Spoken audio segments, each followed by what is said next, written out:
Juan 18:33. Vamos a leer hasta el 40. Dice así el Señor. Entonces Pilato volvió a entrar en el pretorio y llamó a Jesús y le dijo, ¿eres tú el rey de los judíos? Jesús le respondió, ¿dices tú esto por ti mismo o te lo han dicho otros de mí? Pilato le respondió, ¿yo soy acaso judío? Tu nación y los principales sacerdotes te han entregado a mí. ¿Qué has hecho? Respondió Jesús, mi reino no es de este mundo. Si mi reino fuera de este mundo, mis servidores pelearían para que yo no fuera entregado a los judíos, pero mi reino no es de aquí. Le dijo entonces Pilato, ¿luego eres tú rey?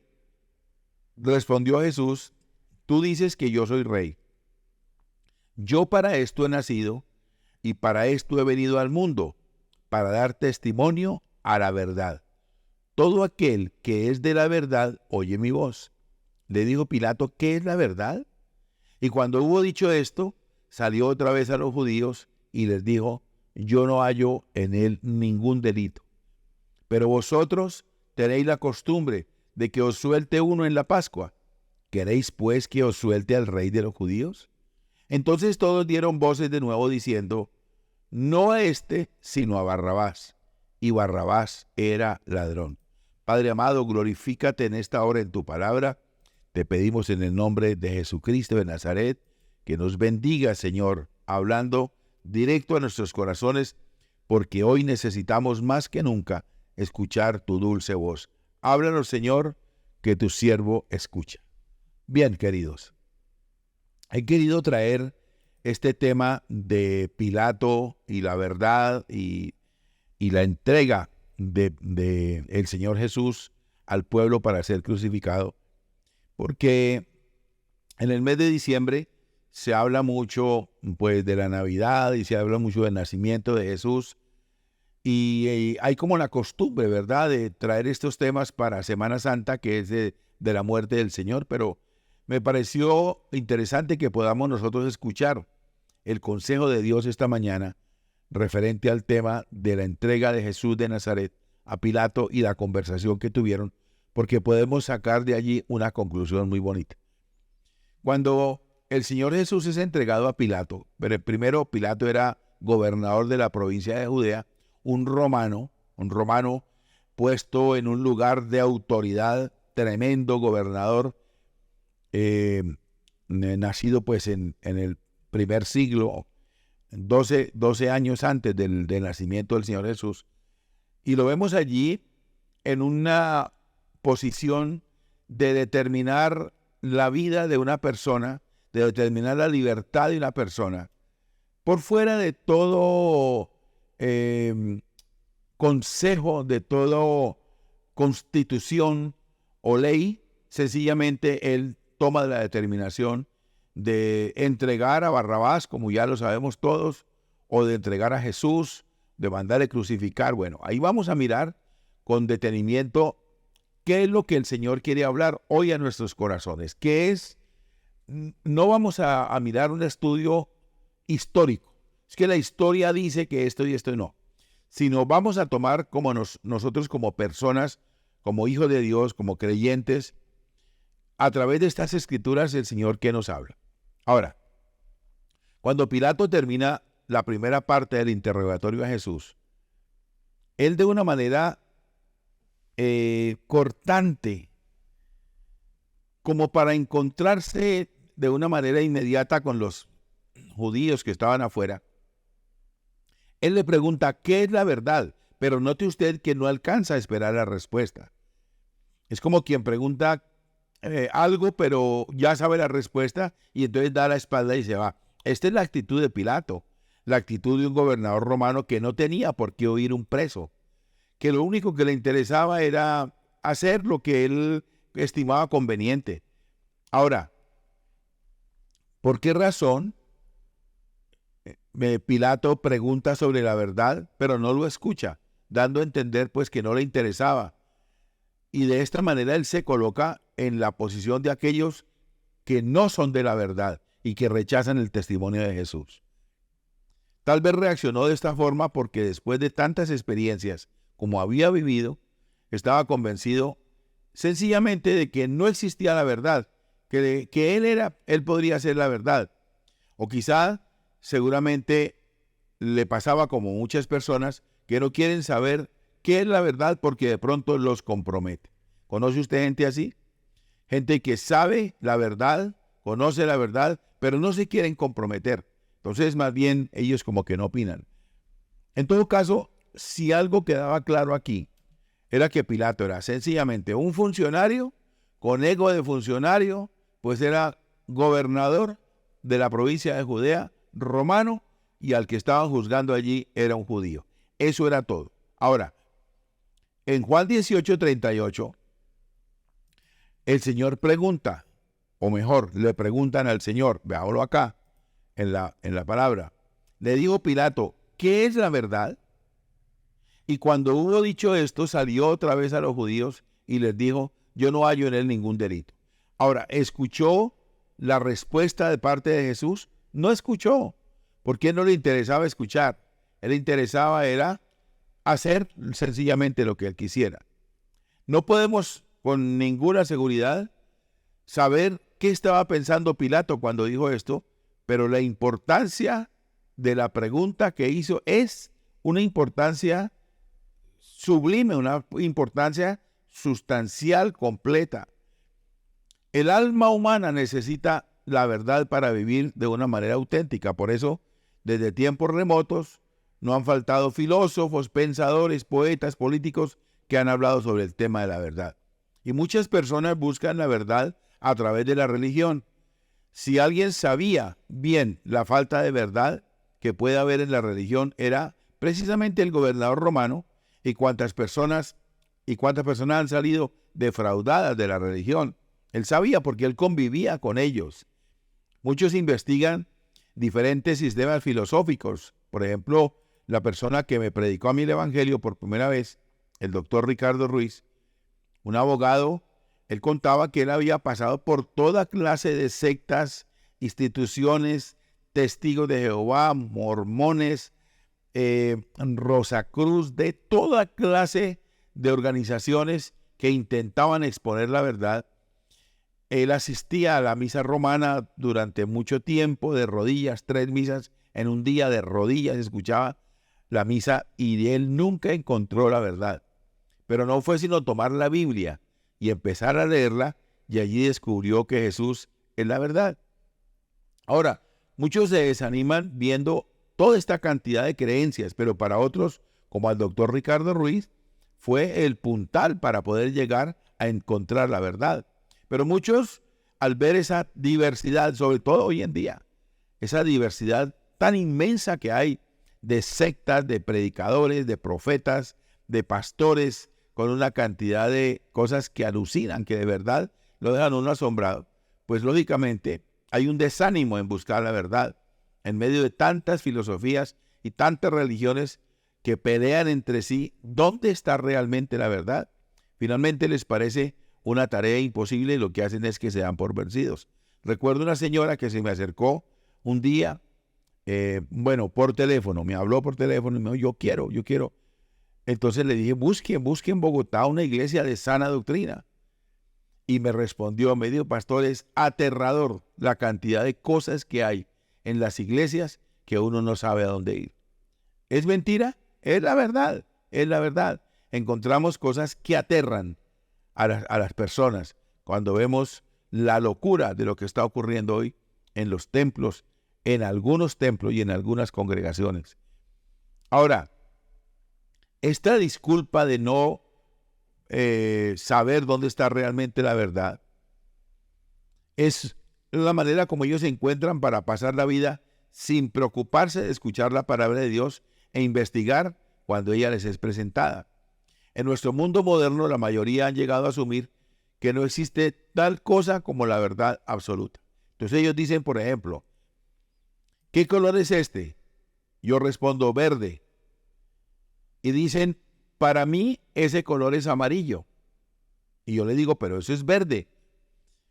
¿Esa es la verdad absoluta o relativa? Para mí es la verdad absoluta, lo verde es verde. Pero para esa otra persona, la verdad relativa es que para él es amarillo por cuanto sus ojos lo ven amarillo. Y bajo esa excusa viven unas vidas completamente desordenadas, queriendo explicar que la verdad absoluta no existe, que es Jesús, sino que hay una verdad relativa, que todo, dijo el apóstol San Pablo, todo me es lícito, mas no todo me conviene.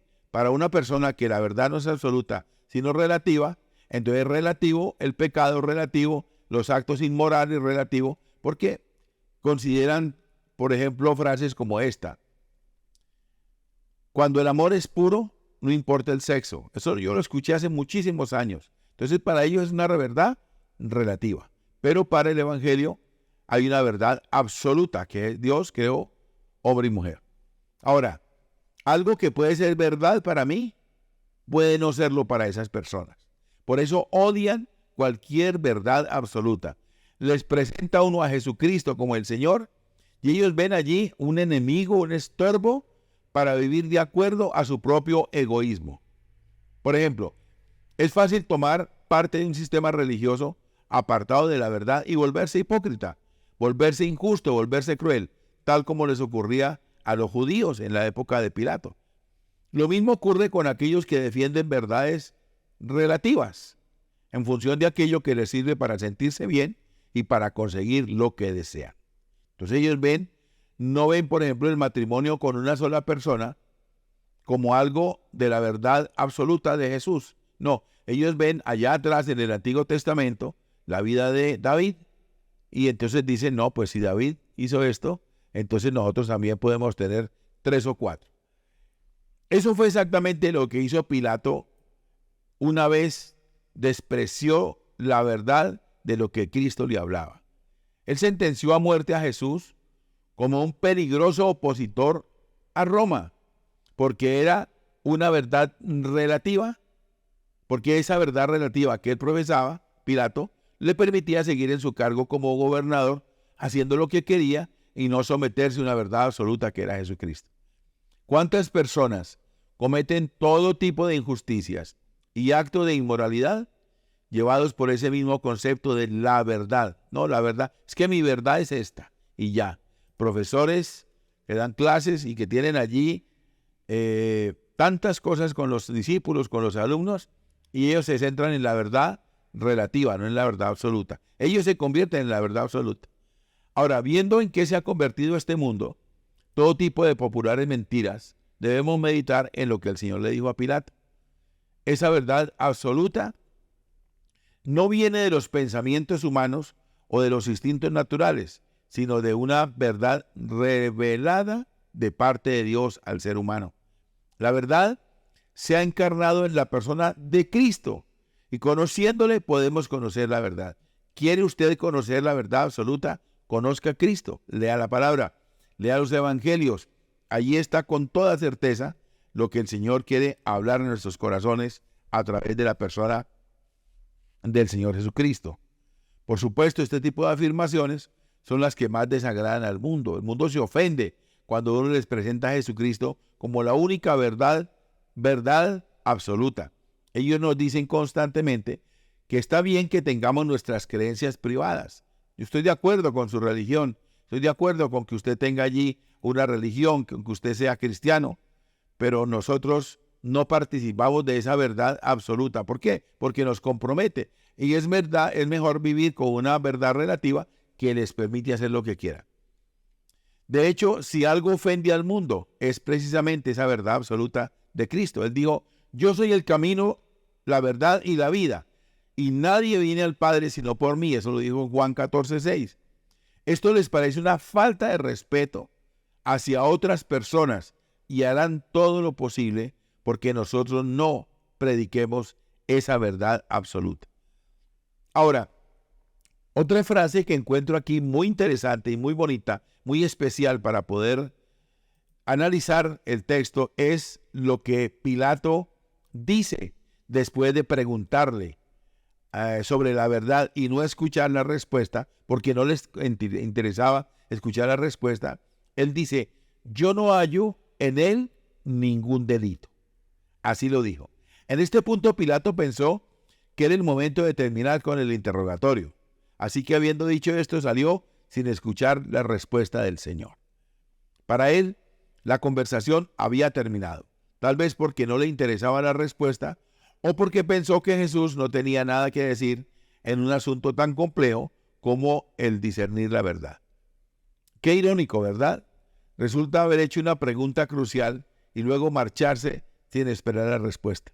Su comportamiento es parecido al de muchas personas que hacen preguntas del mismo tipo sin buscar ni esperar la respuesta. Preguntan sin el deseo de conocer realmente la verdad. A nosotros nos preguntan muchas veces, ay pastor, ¿y cómo es Holanda? Porque yo he oído decir que Holanda es un país pequeño, que tiene muchos canales, que tiene muchas vacas y muchos quesos, que tiene muchas bicicletas y que es una ciudad bonita, un país bonito, lleno de canales, que tienen muy buen transporte y que tienen cerca de 22 millones de habitantes, que es un país relativamente de los más pequeños y los más congestionados. Y hay mucha libertad. Y entonces sueltan toda una geografía, historia y sociales y todo lo que tiene que ver con Holanda ante la pregunta, pastor, ¿y cómo es Holanda? Y ellos mismos se responden y uno dice, bueno, pues si ya lo sabe todo, pues siga hablando, mi amigo. Aquí pasaba exactamente lo mismo con Pilato. Pilato dijo, ¿y qué es la verdad? Y salió y se fue y dijo, no, yo no encuentro nada en este tipo, no encuentro absolutamente nada, ningún delito en él. Aunque Pilato no lo quisiera reconocer, las palabras de Cristo le habían impresionado profundamente de lo que estaba dispuesto a admitir, pero salió dejando así a la única persona que realmente habría podido responderle a esa pregunta, a Jesús de Nazaret. Y si le hubiera respondido y si lo hubiera escuchado, su vida hubiera cambiado de una manera dramática. En lugar de esto, ¿qué hizo? Volvió otra vez con las multitudes que le presionaban para que dieran muerte a Jesús. Su situación en ese momento era difícil. Había dado la espalda a la verdad y esto le hacía tremendamente vulnerable ante aquellos que amaban la mentira. Le da la espalda a la verdad para enfrentar a aquellos que profesan la mentira. Ahora bien, después de este primer interrogatorio, había llegado a una importante conclusión. Yo no hallo en él ningún delito. Hasta ahí Pilato está trabajando de una manera especial para complacer a quien, a Jesús, ni se le ocurra, a las multitudes. Él está ahí ese. Ahora, la verdad es que Jesús presentaba algún peligro para el gobierno de Roma. De ninguna manera. Para el gobernador había quedado claro que el móvil de la presión que ejercían los judíos sobre Pilato y sobre el gobierno de Roma y sobre Jesús era que Jesús no tenía nada que ver con el peligro que podía resentir los romanos, sino para los propios intereses religiosos. Para ellos sí que presentaba un peligro. Voy a poner acá en pantalla Juan 11, 47 y 48 para corroborar acá un texto. Juan 11, 47 y 48 y lo explico. Dice el Señor así. Entonces los principales sacerdotes y los fariseos reunieron el concilio y dijeron, ¿qué haremos? Porque este hombre hace muchas señales. ¿De quién hablaban? De Jesús. Y luego dicen, si le dejamos así, todos creerán en él y vendrán los romanos y destruirán nuestro lugar santo y nuestra nación. ¿Qué es lo que está diciendo aquí el texto? El texto nos está diciendo que los principales sacerdotes de la religión judía no veían a Jesús como un alzado en armas, sino lo veían como un hombre peligroso porque hacía señales y posiblemente Roma podría tomar carta en el asunto y destruir el templo y sacarlos corriendo. En ese momento, lo justo había sido poner a Jesús de Nazaret en libertad de inmediato cuando se dio cuenta Pilato que no representaba ningún peligro para Roma. Si lo hubiera hecho, Pilato no había sido culpable de nada en relación con el juicio de Jesús. Pero como decíamos, la posición de Pilato era muy difícil y cometió el error de consultar a los líderes religiosos judíos aquellos que no ocultaban su sed de sangre de Jesús. Entonces aquí vemos algo muy interesante. Y es que Pilato, cuando él pregunta qué es la verdad y sale sin escuchar la respuesta y dice yo no hallo delito en él, él había podido como gobernador de Judea tomar la determinación de dejar libre, váyase. Pero no lo hizo precisamente porque consultó a quien no debía consultar. Consultó a aquellos que tenían el odio por Jesús de Nazaret, que eran los líderes de los religiosos judíos. Ahora, al hacerlo lejos de seguir la verdad, buscaba más bien acomodarse a la situación política y social que más le convenía, lo que indudablemente le iba a llevar a la injusticia. Pilato quería ser neutral en un asunto el que es imposible tal posición, o estaba con Cristo o estaba en contra. Él tenía que decidir. Ahora, después de aceptar la inocencia de Jesús, porque él mismo lo dijo, yo no hallo delito en él. San Lucas nos dice que en ese momento Pilato envió a Jesús a Herodes con la esperanza de que se hiciera cargo del asunto y él quedara libre de toda responsabilidad. Y es ahí donde él se lava las manos. Esta expresión, lavarse las manos, que está en el Evangelio según San Lucas, no está aquí. Habla de una persona que conoce la verdad, que sabe que está hablando con una persona inocente, pero que prefiere más bien hacerse a un lado y entregarle, soltarle, aquí en Colombia se diría, soltarle la papa caliente. Perdona si hay un irrespeto, acá no lo hay, es una expresión popular. Para él era una papa caliente, no podía quemarse las manos. ¿Y qué hace? Lo envía a Herodes para quedar libre de esa responsabilidad. Ahora la pregunta es, ¿Pilato quedó libre de la responsabilidad cuando entregó a Jesús de Nazaret a Herodes y luego a la crucifixión? No, es tan culpable como aquellos que se lavan las manos en las ocasiones en que pueden defender, en que pueden corroborar que una persona es inocente, pero por miedo o por acomodarse a la sociedad, se callan la boca y entonces no hablan nada y permiten que el inocente sea culpable. En el 18:39 dice, ¿queréis que os suelte al rey de los judíos? Voy a ponerlo acá en pantalla, Juan 18:39. Juan 18:39. Aquí está. Dice así, pero vosotros tenéis la costumbre de que os suelte uno en la Pascua. ¿Queréis pues que os suelte al rey de los judíos? ¿A quién preguntaban? A la multitud. Herodes devolvió al prisionero vestido con una túnica a manera de burla. Para esos momentos la multitud estaba aumentando y Pilato se encontraba nuevamente ya ante la Corte Suprema de Justicia, que era el Sanedrín, a quien se dirige para decirles ahora que ni él ni Herodes habían encontrado razón alguna para condenar al Señor Jesús.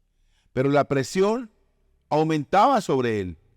Así que con el propósito de escapar de la responsabilidad y de condenar a un inocente y buscando al mismo tiempo la manera de complacer a los judíos, tomó una serie de procedimientos completamente ilegales a fin de liberar, entre comillas, a Jesús. Era la costumbre durante la Pascua que el gobernador soltara a algún prisionero condenado a muerte a elección de la multitud. En esos momentos había un criminal que se llamaba Barrabás, que esperaba ser ajusticiado por cargos de sedición y homicidio. Entonces Pilato propone al pueblo la opción de liberar a Jesús y condenar a Barrabás, esperando que las multitudes eligieran salvar a Jesús.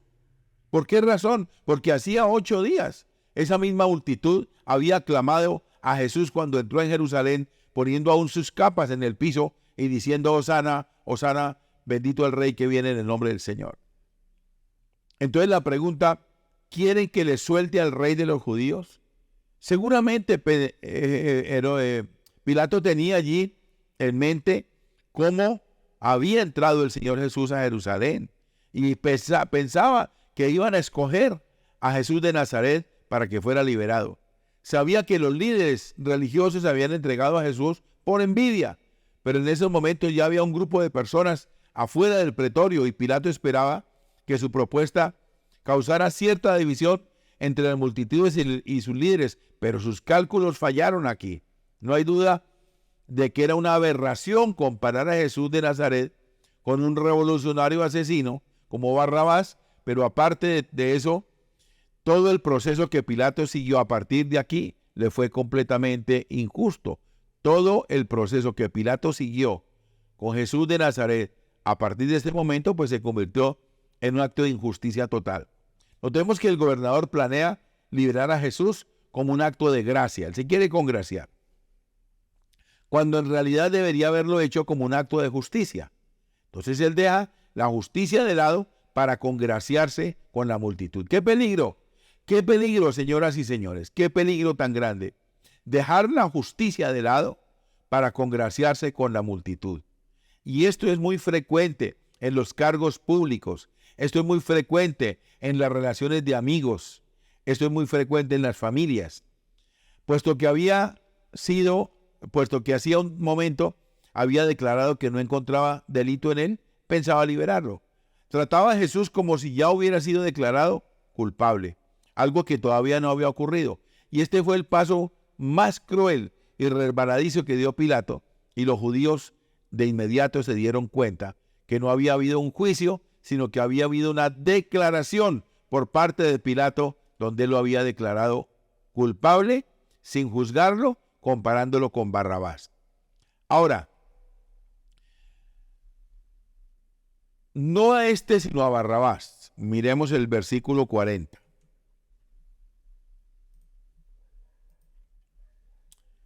Entonces todos dieron voces de nuevo diciendo, no a este sino a Barrabás, y Barrabás era ladrón. La propuesta de Pilato solo sirvió para provocar la movilización de las autoridades, que rápidamente convencieron a las multitudes para que pidieran a Barrabás y crucificaran a Jesús. Cuando las multitudes vieron a Jesús atado ante Pilato como un impotente prisionero, se dieron cuenta por fin de que no iba a ser la respuesta a lo que él había ofrecido, que era ser el Mesías, ni que tampoco expulsaría a los romanos que estaban oprimiendo al pueblo de Israel. Cuando lo vieron ahí atado y listo para ser entregado a juicio, ellos dijeron, no, este no era el que estábamos esperando. Así que la presión de los líderes del judaísmo sobre Pilato y las multitudes comienzan a surtir efecto, y como resultado comienzan a gritar, no a este, sino a Barrabás. Pero en todo caso resulta muy triste ver cómo las multitudes pueden llegar a ser manipulables. Tan solo unos días atrás, con entusiasmo habían recibido al Señor. Hosana, bendito el que viene en el nombre del Señor. Y ahora, crucifícale. Ahora no, a este. Danos a este. ¿Dónde están? ¿Dónde estaban? Yo me pregunto. ¿Dónde estarían todas aquellas personas que habían recibido sanidades? ¿Dónde estaban los 5,000 que recibieron panes y peces? ¿Dónde estaban Jairo? ¿Dónde estaba el centurión? ¿Dónde estaba la mujer de flujo de sangre? ¿Dónde estaban las hermanas de Lázaro? ¿Dónde estaban las multitudes que habían recibido las sanidades? El endemoniado gadareno. ¿Dónde estaba esta gente cuando la multitud grita que a Jesús deben crucificarlo? Entonces, también como ahora, los corruptos, los malvados, los enemigos de la justicia y la decencia son los que gritan con fuerza para conseguir sus demandas, mientras que la gente decente y honrada guarda silencio. No es tanto los que gritan por conseguir lo que quieren, sino la vergüenza de los que se quedan callados sin hablar nada y permiten que un injusto sea crucificado. ¿Has experimentado ser acusado por algo completamente injusto? ¿Y los que un día se declararon tus amigos, ahora ante la acusación se quedaron callados? Te digo que nunca fueron tus amigos, solo se acercaron a ti por conveniencia o porque podían obtener algo de ti, porque ahora permanecen callados. También vemos lo fácil que les resulta a las personas unirse a la mayoría sin preguntarse las cosas. Esto era lo contrario a lo que la ley decía. Éxodo 23:2 dice, no te dejes llevar por la mayoría en su maldad. Cuando te llamen a justificar en un pleito, no te dejes influir por la multitud para torcer la justicia. Pilato había quedado preso en su supuesta sabiduría y estaba a punto de recometer la más terrible injusticia, porque ante su sorpresa, las multitudes eligieron a Barrabás, un criminal notorio. De él se dice, Barrabás era ladrón, y en el original este término significa más que uno que roba, refiriéndose también a un terrorista o alzado en armas. Los otros evangelistas nos dicen de que hecho Barrabás había cometido homicidio en una revuelta, lo que también confirma Pedro en sus discursos, diciendo que Barrabás era un criminal y un asesino. Por lo tanto, podemos decir que mientras Jesús no constituía ninguna amenaza para Roma, Barrabás sí lo era, porque era un alzado en armas. Él era un personaje con tendencias violentas, más aprobadas por las que se había podido hecho famoso en la cárcel. Ahora, no deja de ser irónico que Barrabás, un hombre culpable de sedición y homicidio, fuera elegido por las autoridades judías para ser puesto en libertad, mientras que Jesús, el que había sido acusado falsamente de los mismos cargos, sea ellos los que piden que sea crucificado. Era imposible que Pilato no se diera cuenta de que en realidad aquellos judíos favorecían la sedición de Roma y que como consecuencia de la ingenua respuesta estaba a punto de liberar a un verdadero enemigo de Roma. ¿Seguiría creyendo realmente que estaban interesados en librar a Roma de sus sediciones? ¿Creería las acusaciones que había formulado contra Jesús, presentándolo como un peligroso revolucionario? En este punto Pilato debía elegir entre Jesús, a quien había declarado inocente, y Barrabás, de quien sabía que era culpable. Qué momento tan difícil para Pilato. Qué momento tan cruel, donde él mismo se ha echado la soga al cuello. Al tomar esta decisión, estaría dando a entender si era de la verdad o era de las tinieblas, porque sabía la trayectoria de Barrabás como criminal, pero él mismo había declarado inocente a Jesús de Nazaret. Lo triste de este hombre es que después de haber conocido la verdad, no fue consecuente con ella y eligió poner en libertad al culpable. Al final, cada uno de nosotros tenemos que tomar una decisión crucial en nuestras vidas. ¿A quién vamos a elegir que nos gobierne? En realidad, tanto Jesús como Barrabás representan dos modelos totalmente diferentes de liderazgo. La realeza de Jesús se lleva a cabo mediante la revelación de la verdad y la obediencia al Padre, mientras que Barrabás era un criminal que usaba la violencia para lograr sus propios objetivos. ¿Cuál de los dos modelos cree usted que en estos días prefiere el mundo? Podríamos imaginar que las personas preferirían el modelo de Cristo, alguien lleno de virtudes y que hacía el bien a todas las personas en su camino. Pero el hecho es que todo el pueblo gritó acaloradamente durante mucho tiempo para que lo crucificaran y eligieron para sí el modelo del homicida. Esto pone en evidencia, más allá de cualquier duda, que el hombre en su pecado odia a Dios y hará cualquier cosa para librarse de él. Resulta incomprensible, pero fue así, tal como Cristo mismo había predicho: sin causa me aborrecieron, en Juan 15:25. En cambio, para el mundo, Barrabás es un héroe, y el hecho de que fuera un homicida se consideraba como un gesto noble de patriotismo. La verdad es que él encarnaba perfectamente el tipo de Mesías que el pueblo esperaba. Lo triste es que el mundo necesita un Salvador espiritual, pero prefiere y una y otra vez al Mesías político, violento, ladrón y mentiroso. Finalmente, estos versículos nos hablan de la urgencia de una decisión. ¿A quién seguiremos? ¿A quién haremos nuestro rey? Lamentablemente, Barrabás continúa representando una alternativa seductora para los sueños de este mundo. Claro está que el modelo de Barrabás parece dar legitimidad a los más bajos instintos del ser humano, mientras que Cristo exige arrepentimiento como condición para formar parte de su reino. Pero también es cierto que el modelo de Barrabás hunde a los hombres cada vez más en la esclavitud de sus propios pecados, mientras que Cristo trae auténtica libertad ahora y para siempre en la eternidad. Escuche esta historia. Hay un hombre que está condenado a muerte. Hay un hombre que le han dicho, mañana mismo lo vamos a ejecutar.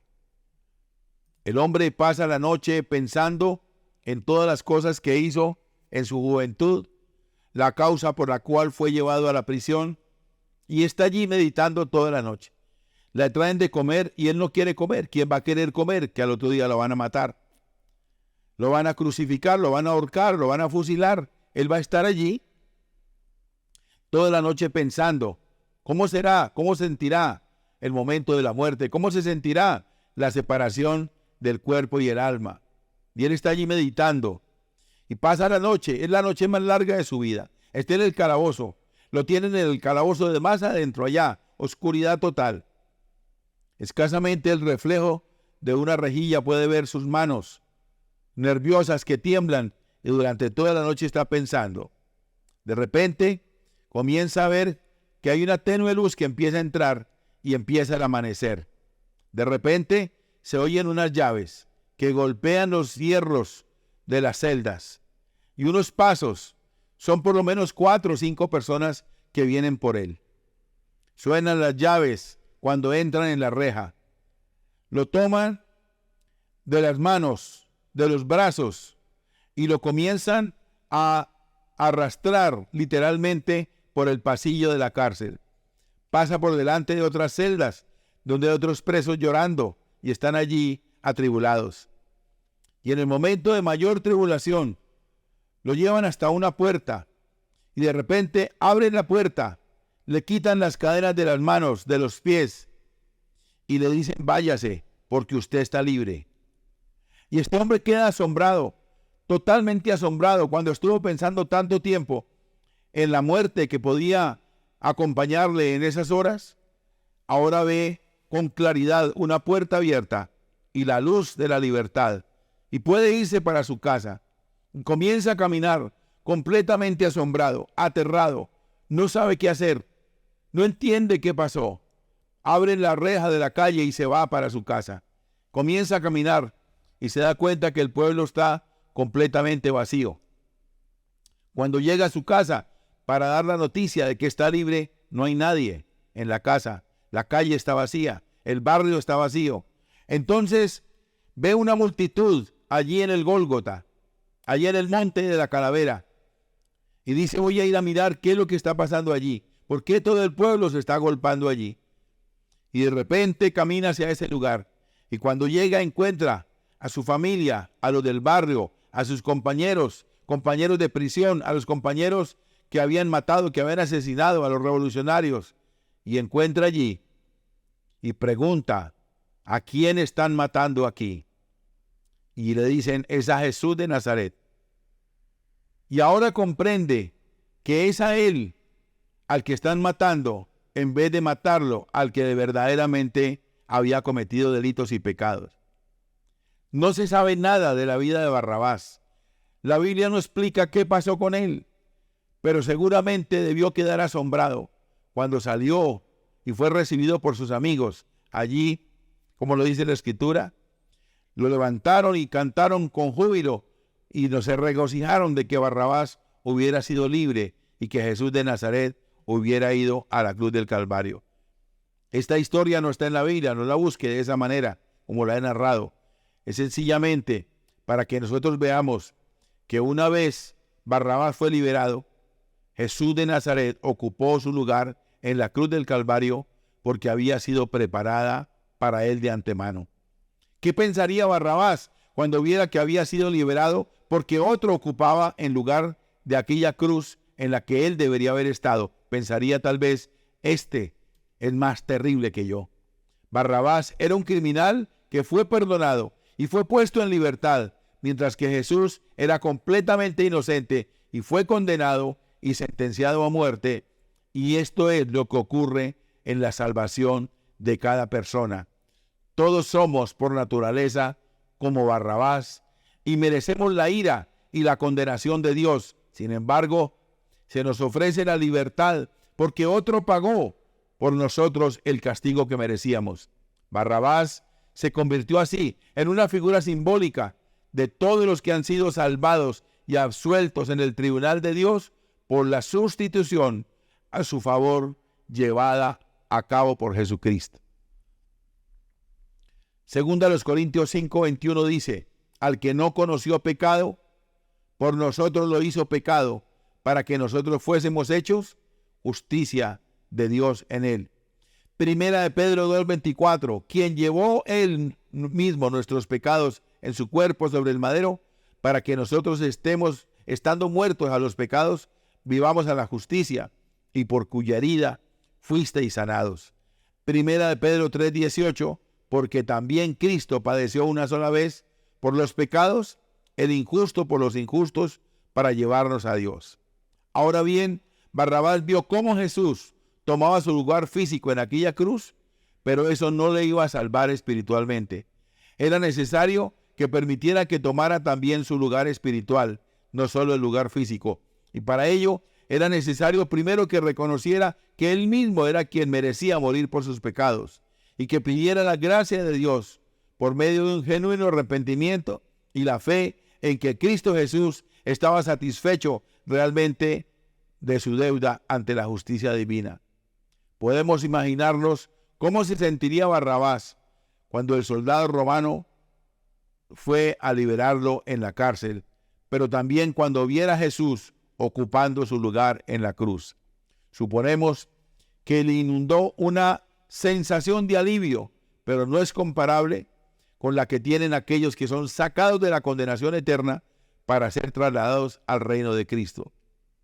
Mateo 16, 25 y 26. Porque todo el que quiera salvar su vida, la perderá. Y todo aquel que pierda su vida por causa de mí, la hallará.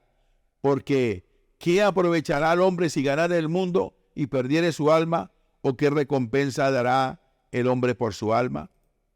Amado Padre Celestial, en esta hora te damos gracias por tu palabra, por el mensaje eterno, por el mensaje precioso, por el mensaje de salvación, el mensaje glorioso.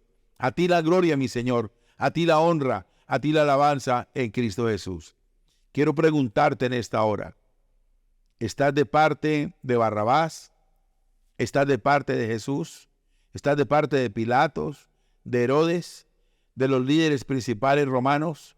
A ti te digo en esta hora, si aceptas a Jesucristo como el Señor y Salvador de tu vida, reconoces que tú eras un Barrabás, pides perdón por tus pecados y te arrepientes de una manera genuina y comienzas a dar fruto en tu vida por el Espíritu Santo, te digo que ahora mismo tu nombre estará escrito en el libro de la vida. No pierdas más tiempo, no desesperes y no olvides que Jesús de Nazaret es el único intermediario entre Dios y los hombres, el único nombre dado al cielo a los hombres en quien podemos ser salvos. Aprovecha esta mañana de 3 de diciembre del año 2023 para declarar con tu boca que Jesucristo es el Señor de tu vida. Deja de que comience a gobernar tu corazón. Lee las Escrituras, la palabra del Señor, y que comiences a dar un fruto, especialmente de amor, para que entonces un día nos encontremos en el reino de los cielos y allí nos abracemos y compartamos un cielo eterno con aquellos que hayan muerto, puesto su confianza en Dios. Gracias, Señor, por tu amor y tu misericordia. Te los encargo, Señor, a ellos. Si eres tú una de estas personas que has entregado el corazón a Jesús de Nazaret, hoy, después de este mensaje, escríbenos al WhatsApp que está en la descripción de este mensaje y, por favor, espera porque pronto tendremos comunicación contigo. Fuerte abrazo para todos. Les deseo de todo corazón que tengan un lindo y amoroso día lleno de la gracia y el favor de Dios. Que el Señor los bendiga a todos.